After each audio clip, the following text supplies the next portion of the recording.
আজই আমার জন্য আয়না এনে হাজির করলো। ইস, কেউ যদি বুঝতে পারে।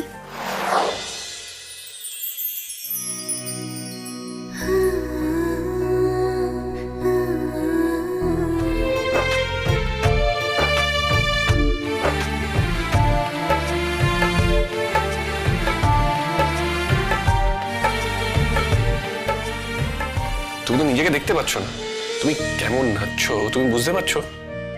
সে আমিও ভাবছিলাম, আসলে একটা আয়না থাকলে ভালো হতো, তখন আমি নিজেকে দেখতে পারতাম। লোকটা আমার জন্য এটা করলো। কাল রাতে বললাম অসুবিধা হচ্ছে, আর আজই আমার জন্য আয়না এনে হাজির করলো। ইস, কেউ যদি বুঝতে পারে। কাল রাতে বললাম অসুবিধা হচ্ছে, আর আজই আমার জন্য আয়না এনে হাজির করলো।